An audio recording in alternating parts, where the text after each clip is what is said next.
Buenas tardes. Si usted nos acaba de sintonizar, estamos aquí con Giulio Talamonti para analizar el tema de la jornada. Talamonti lo analiza y yo le hago algunas preguntas relacionadas a lo que está ya en pantalla. Extorsionistas tras las rejas. Siguen acosando a los ciudadanos a diestra y siniestra. Talamonti, buenas tardes. Hola, ¿cómo estás? Sandri Carías, me da mucho gusto de saludarte, como también me da gusto saludarlo a usted ahí en casa. Sí, el delito más cometido en Guatemala, el que más dinero les está produciendo a ciertos sectores del crimen organizado, me refiero a las pandillas y obviamente a los imitadores, y uno de los más grandes flagelos que tiene literalmente de rodillas a nuestro país, que desde otra perspectiva, Andri, además hay que decir, no importa, porque muchas veces desde las mismas cárceles es de donde salen estas llamadas de extorsión. Así que no importa que estén tras las rejas, porque parece ser que siguen operando a su sabor y antojo. Talamonti, ¿por qué no se logra controlar la extorsión desde las cárceles, como tú has acotado ahora? Hay varios factores, Andri. Primero, que estamos hablando de que son cárceles que están sumamente hacinadas, que no llenan las condiciones, no llenan los requisitos que deben de tener las cárceles en nuestro país, donde la criminalidad organizada es muy, pero muy fuerte. Además, Andri, los bloqueadores de señal celular, pues obviamente, aunque funcionan, habrá que saber realmente después de tantos años, 12 años ya, que si esa tecnología actualmente también logra o no bloquear la señal celular y hasta qué punto lo puede hacer. Y hay un problema mayor a todo esto, y ese problema se llama la alta corrupción que existe en el sistema penitenciario, que hasta que no se dé un cambio estructural dentro de esa institución, va a permitir que los celulares sigan entrando para poder extorsionar. ¿Y los celulares, Talamonti, entran por miedo o entran por corrupción? ¿Por negocios? ¿Por qué entran los celulares a las cárceles? De hecho, digamos que son las dos principales causas. Normalmente los pandilleros, los extorsionistas, los imitadores vienen y ofrecen dádivas al personal administrativo, pero particularmente a los guardias del sistema penitenciario. Algunos de ellos obviamente aceptan estas dádivas para poder ingresar cualquier ilícito, así sea celular, licor, drogas, cualquier cosa. Y otros lo hacen por temor, por miedo a las represalias, por miedo a que cuando salgan les vayan a hacer algo, a atentar contra su vida o a las represalias que pueden tener ahí mismo dentro de la cárcel a la que están asignados. Entonces, digamos que son las dos grandes causas que generan esto. Pero al final de cuentas, lo que manda dentro del sistema penitenciario hoy es todo un sistema corrupto en donde, por supuesto, que la causa más evidente, más palpable y más sensible es el hecho de que entran por la puerta grande, es decir, con la complicidad del propio personal penitenciario. Bueno, la pregunta que todo guatemalteco se hace, y yo te la planteo, Talamonti, es ¿por qué no se logra erradicar el delito de extorsión de este país? Claro que sí, Andri. Bueno, vamos a ver. Primero, te decía, es un delito muy fácil de cometer porque hay un miedo, ¿no? Hay un miedo que está ya en el inconsciente del ciudadano guatemalteco. Entonces, cuando recibe un mensaje a alguien, cuando recibe una llamada, pues fácilmente es presa del miedo, del temor, del pánico, de la histeria colectiva. Ahora bien, no se logra controlar porque aparte de los que fueron los iniciadores, fíjate, Andri, de lo que es el delito de extorsión, me refiero a los pandilleros, este delito ha sido tan exitoso que han surgido otras bandas que no son mareros y que en este caso son los denominados imitadores, que están actuando de una manera muy fuerte, que están actuando con las mismas formas que utilizan los pandilleros y que de alguna manera están obteniendo una gran ganancia. De hecho, es tanto el éxito del delito de extorsión que de cada 4 extorsiones se estima que 3 son cometidas por imitadores y 1 por pandilleros. Es decir, el 75% de las extorsiones ya proviene de otro lado. A pesar de ello, también hay muchas que provienen de las cárceles por parte de ambos, es decir, tanto de pandilleros como de imitadores. Los imitadores, Talamonti, ¿qué tan grande es el actuar de ellos? Tú lo has dicho, de cada 4, 3, ¿no? Extorsiones provienen de ellos, imagínate.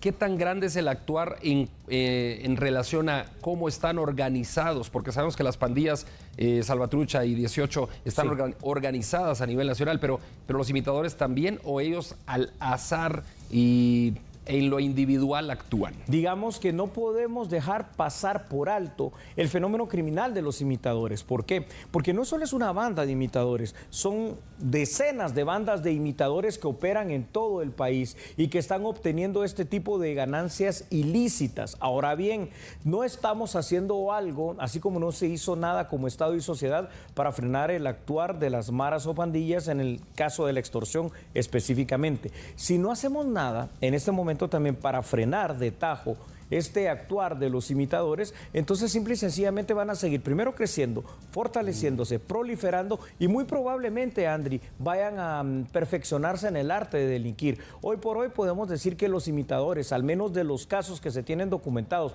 que obviamente ahora ya son muchísimos, se dedican a extorsionar, sí, mas no se dedican a matar de verdad. Pero ¿quién quita que esta situación cambie, no dentro de poco, simple y sencillamente porque no se les pone un alto? Recuérdate que en el inicio de las maras o pandillas se reunían para fumar drogas, se reunían para pequeños hurtos y pequeños robos, y mira ahora cómo están.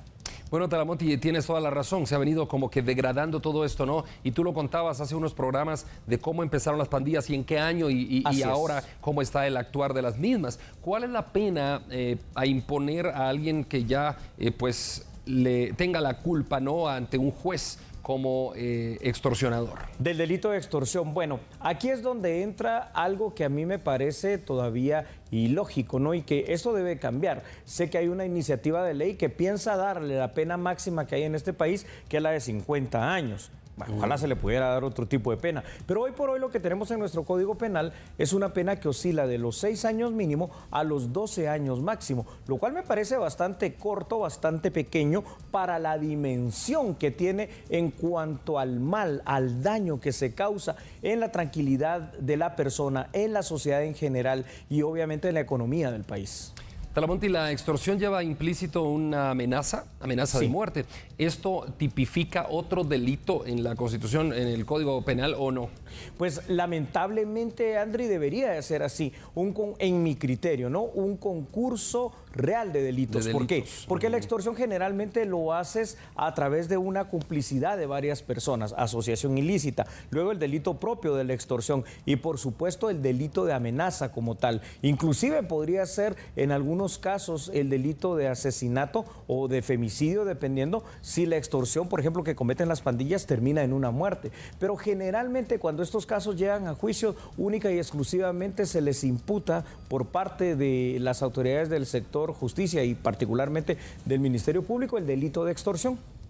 Talamonti, con la tecnología que estamos teniendo hoy en el mundo, ¿es tan difícil rastrear la llamada? No. Digamos, tú me llamas de un teléfono que no es el tuyo, sí, y pues yo no lo tengo grabado, pero si yo pido que rastreen la llamada, pues saben dónde estabas, en el Petén, sí, en Mazatenango, en Jalapa, en Suchitepeque, lo que sea. Sí, sí. ¿Por qué no se rastrean estas llamadas, principalmente los imitadores que salen obviamente de las casas y de todo? ¿Qué es lo que falta? ¿Voluntad o equipo técnico? Nos falta, fuera de la voluntad, nos falta equipo, nos falta tecnología, nos faltan personas, nos faltan investigadores. ¿Por qué? Para rastrear una llamada telefónica es bastante simple. Se utiliza, digamos, se activa una celda cada vez. Se puede localizar esa celda y se localizan las 12 antenas más cercanas para hacer una triangulación y sacar las coordenadas GPS que te van a dar un margen de 30 a 40 metros de error. Es decir, puedes saber exactamente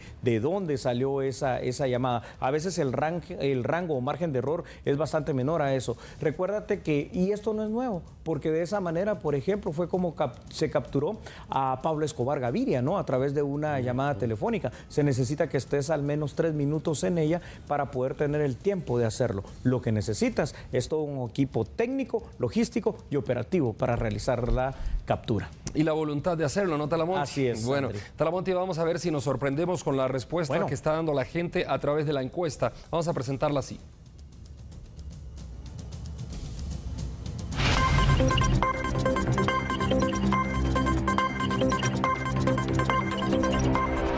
Aquí aquí está la pregunta. ¿Ha sido usted en alguna ocasión víctima de extorsión? Sí, dice 45% y no 55%. Talamonte, mira, 45 sí, 55 no. O sea, estamos hablando de André, es preocupante. 4 personas y media de cada 10. Es preocupante, ¿no? Es preocupante porque aquí vemos la alta incidencia en la sociedad guatemalteca de la extorsión. Sin embargo, nosotros en TN23 queremos conocer todavía más a profundidad esto y por ello es que la encuesta va a estar habilitada todavía por muchísimas horas, así que usted no pierda su tiempo. Usted, algún familiar, algún amigo, algún conocido, enemigo o quien sea, ¿ha sido víctima de extorsión? Bueno, ahí está, por favor, respóndala. Responda por favor la encuesta, como decía Talamonte, e invita a todos, hasta los enemigos, decía Talamonte. Me dio ahí, pues sí, un esbozo de risa, ¿no? Porque está bien, porque no, así es, no, es un cualquiera ha sido víctima de extorsión. Talamonte, usted lo puede ver a las 9 de la noche junto a Sandy Monroy, aquí en TN23, programa A la Medida.